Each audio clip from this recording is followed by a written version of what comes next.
श्री रामदास केदार यांचा 61वा वाढदिवस आणि शहाताईंचा 50वा वाढदिवस या ठिकाणी आपण एकत्र साजरा करत आहोत.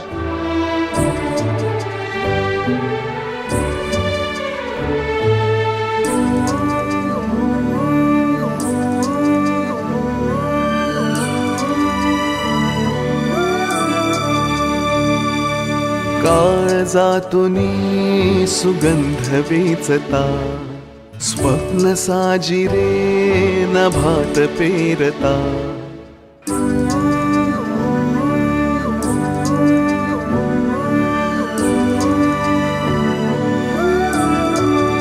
रामदास काकांचा स्वभाव हा बॅलन्स्ड, कधीही पर्सनल आणि प्रोफेशनल त्यांनी एकत्र केलं नाही. महत्वाची गोष्ट मन स्थिर ठेवणं. कुठल्याही अडचणी अडथळे आले तरीही ठामपणे आपला जो डिसिजन घेतला आहे त्याला सिद्ध करणं हा त्यांच्यातला एक कला किंवा असं म्हणू की त्यांना लाभलेलं एक वरदान. काळजातूनी सुगंध वेचता स्वप्न साजिरे नभात पेरता. सोहळे असे आमच्या शहाचा सहवास आणि सुरू झाला तुमच्या आयुष्याचा प्रवास. असे मनात रंगता घन बरसू लागे जरा. त्यात वाटेवरी मोगरा वाटेवरी मोगरा. त्यात वाटेवरी शोभा काकूंच्या चेहऱ्यावरचं कायम तेज आणि हसू टिकण्याच्या मागचं राज म्हणजे रामदास काकांचं त्यांच्यावर असलेलं भरपूर प्रेम. तसंच शोभा काकूंनी प्रत्येक पावलोपावली पदोपदी रामदास काकांना तेवढीच साथ दिली. वाटेवरी मोगरा वाटेवरी मोगरा.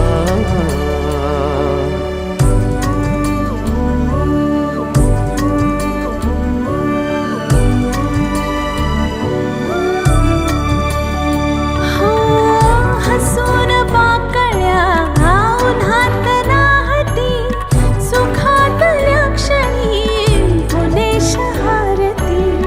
सगळ्या मुली तिन्ही पण त्यांच्या आई वडिलांबद्दलचं जे प्रेम आहे आणि त्यांचं त्यांच्या मुलींबद्दलचे प्रेम ते बाकी सगळ्यांसाठी पण इन्स्पिरेशन. मी स्वतः अश्विनीकडे भरपूर गोष्टी करून बघून तिच्या शिकतो आणि हेच करत तुम्हाला परत पडेल मुलींची भरपूर तुम्ही केलंय आणि त्याचं इन्स्पिरेशन तुमच्यासाठी भरपूर करतात. आणि तुम्हाला जो लाईफ पार्टनर मिळालाय तो खरंच बघितला 4 गोष्टी त्यात सांगतो काय हसून पाकळ्या उन्हात नाहती सुखातल्या क्षणी फुले शहारती. गुज आपुले मनास सांगता. कष्ट अपार केले पाहिले नाही कधी रात्र दिवस. तुम्हालाच माहीत सुरुवातीच्या काळात घडले किती उपवास. दासातले दास असे नाव तुमचे रामदास. जोडीला मिळाला आमच्या शहाचा सहवास. होई ऋतूला जरा त्यात वाटेवरी मोगरा वाटेवरी मोगरा.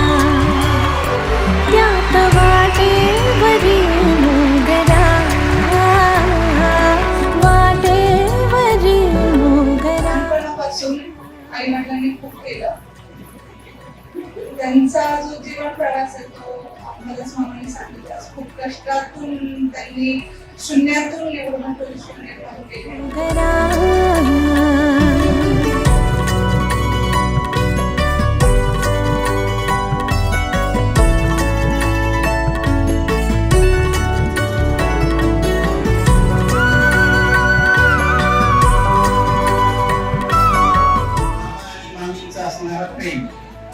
त्यांनी संपूर्ण कुटुंबालाच आपलेसं बनवलं. प्रत्येक प्रसंगामध्ये असो अनेक नातेवाईकांचं पुण्यामध्ये आल्यानंतर एक हक्काचं घर एक हक्काचं ठिकाण असेल तर ते म्हणजे मामा आणि मामींचं